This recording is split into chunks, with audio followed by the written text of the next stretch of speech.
Welcome back, my name's Steve and thank you for joining me on my photography journey. Today I want to talk about something that you may have seen in the news recently, well, the photography Nikon news, and that's the new camera that Nikon have announced, the Z6iii.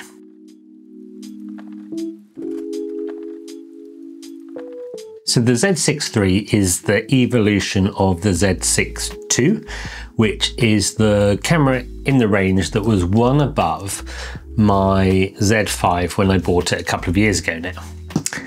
And I kind of compared the two at the time, deciding whether I wanted to spend that extra money to get the Z6 compared to the Z5. And for me, at that time, the Z5 was the one that worked best for what I wanted it to do. And then after the ZF was announced, was that a year ago now? That was the camera with the kind of retro look to it, the full frame version of the ZFC. And this was a better video camera than the Z6 II, but in that retro body, which I tried at the photography and video show, and I really didn't like it. And I don't like the look of it either. It's just, it looks retro. It's great if you like that sort of thing. I much prefer a camera that looks like this.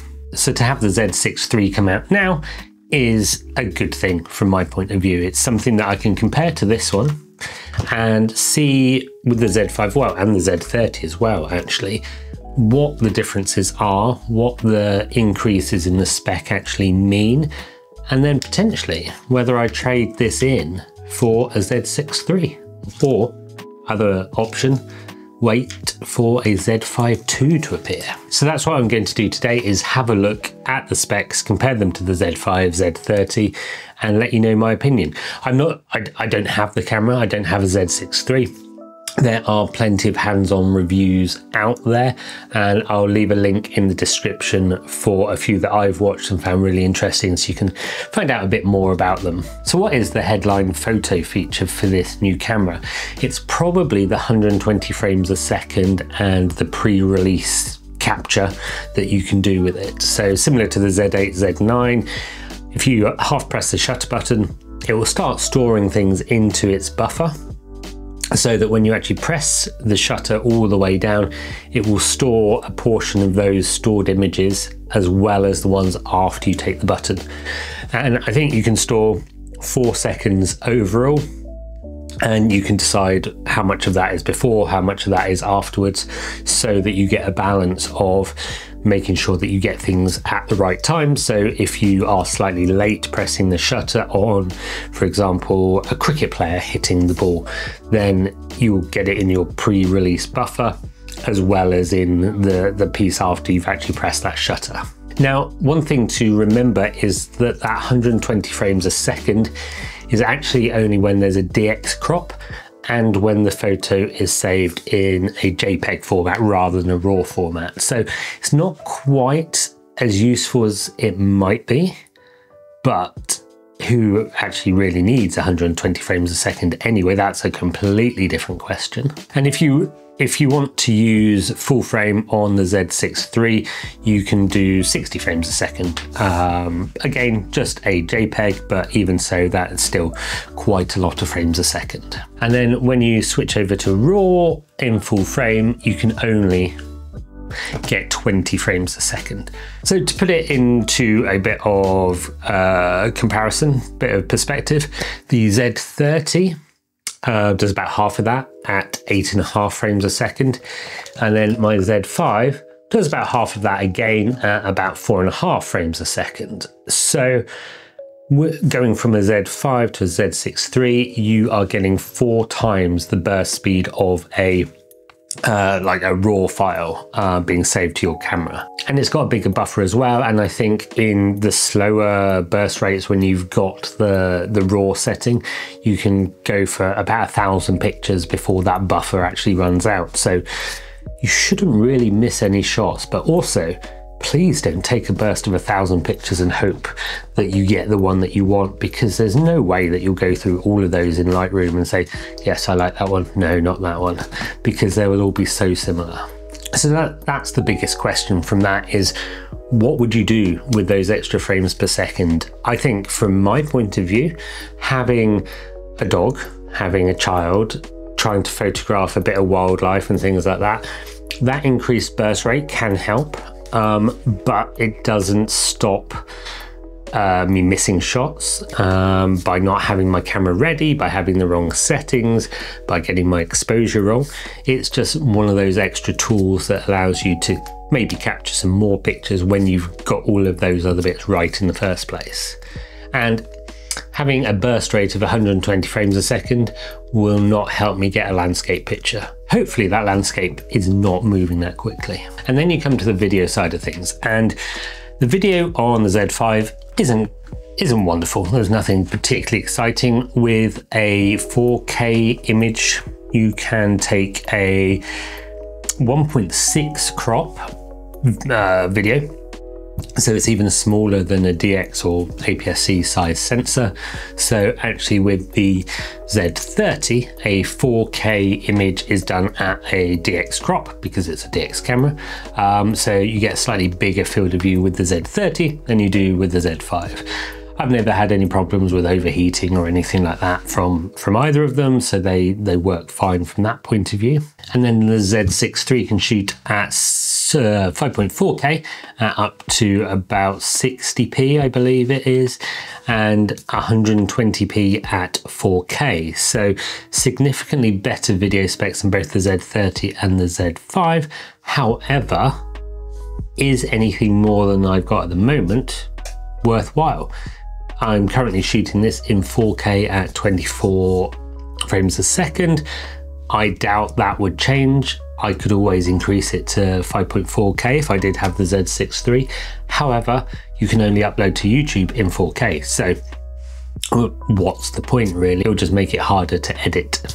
So those are kind of the main headline features of the Z6iii. And so far, there's nothing really that's swaying me in terms of trading in the Z5, trading in the Z30 to get a new camera. Let's look into some of those specs in a bit more detail and see if there is anything. With the Z6iii, it's got a partially stacked sensor, whatever that means. Basically, it means that the sensor readout speed is quicker, which helps with the frames per second and data transfer and things like that. So that's all really good, but not particularly necessary for me. Autofocus has been improved because it's got a new processor in there, so it's more like the Z8, Z9 type of autofocus compared to that older Z5, Z30 style. So it should be more accurate. But again, the main time that I use autofocus is for these videos where I'm not exactly moving around a lot. And when I'm taking pictures of landscapes, then again, I will not manually focus, but I will choose the focus point for it to focus. That point won't move. I'll get my pictures. I might focus stack by focusing on different areas. And all in all, I don't really need that tracking of subjects or eye detection and things like that. The actual sensor on the Z6iii is a 24.5 megapixel sensor, which is the same as on the Z5 and the same as on the Z30 actually. So the megapixel count doesn't make any difference. If you move up to the Z8, that kind of doubles, that goes up to 45 megapixels. So maybe there's that, which would be more interesting and more helpful to get better detailed shots of landscapes and that kind of thing. But I don't know whether with my photography that's something that's hugely noticeable. The LCD screen on the back of the Z6iii is more similar to the Z30 than it is to the Z5. On the Z5 I have the options of going down like that or up like that, and that's it. With the Z30 and the Z6iii, it can come out at the side, it can twist up and down, so you've got a bit more flexibility for it that way. However, what I sometimes really miss on the Z30 is the ability to have that screen as close into the camera as this and change it up and down as needed. Whereas on the Z30, you need to put it out to the side and then twist it up and down, which just makes it slightly more awkward at times, and it's just one of those things that takes a bit of getting used to. However, you do still have a optical viewfinder on the, I mean, it's not optical because it's a electronic viewfinder, but you still have the viewfinder on the Z6 III, whereas you don't on the Z30, and that's something that I've definitely missed on that camera. The Z6 III takes the same battery as the Z5, so I would have no issues there. It works exactly the same. I've got the charger, I've got spare batteries and things like that, so that's something that is good between the Nikon system, is that you can just swap camera but still use the same battery. And it's the same battery for the Z8 as well, and I think the Z9 is slightly different, slightly bigger battery. Probably one of the biggest things from a video point of view, sorry, I'm skipping around all over the place here, so I will leave in the description markers for the different chapters that we've got. I'm just kind of thinking of things on the new camera and how it compares to the Z5 and the Z30. I probably should have planned this out in a bit more of a structured order, but that's just how this has worked out. So one thing that is really quite useful with it is a full-size HDMI port on the side, whereas for the Z5 and the Z30 you've got these like smaller ones, so a mini-sized one on the Z5 and a micro-sized one on the Z30, which means different adapters, the connection isn't quite so secure. I need different cables depending on what I'm doing with them, so that's something to keep in mind as well. There's a lot of features on the new camera that are really good, really interesting, but I don't know whether they're worth me trading in one of my old bodies to get a new one. Will the next one be the one for me? I'm not entirely sure. What I do need is Nikon to send me one to test, and then I'll be able to tell you. But that's very unlikely to happen. So what I'm going to do is just do a quick summary now. So looking at the price of the Z5 new, it's currently about £1,000. And looking at the Z6 III, it's coming out at £2,700, which is about £700 more than the Z6 II was at the time that I bought the Z5. So it's a big difference in price between the two cameras. So I don't think it's particularly worth it for me to invest that much money, particularly as the Z8 is actually only about £500 more, depending on where you get it from. There's a few deals around, I think. I think that's just over the £3,000 mark. So there's not a huge difference between the Z6 III and the Z8. Whether it's worth getting the Z8, that might be the case, but not for me. At the moment, I'm happy with the Z5, Z30. I'm saying Z a lot, but that's their naming convention. So I'm happy with my choice. I'm sticking with these. I'm not planning on getting a Z6 III. I might wait for the Z5 II.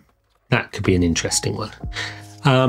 So that's it. Any thoughts, any comparisons that I've not done in terms of the specs and things, let me know. Other than that, thank you for joining me today, and I'll be back again soon with another episode of my photography journey. So have a great week, and I will see you again soon. Bye.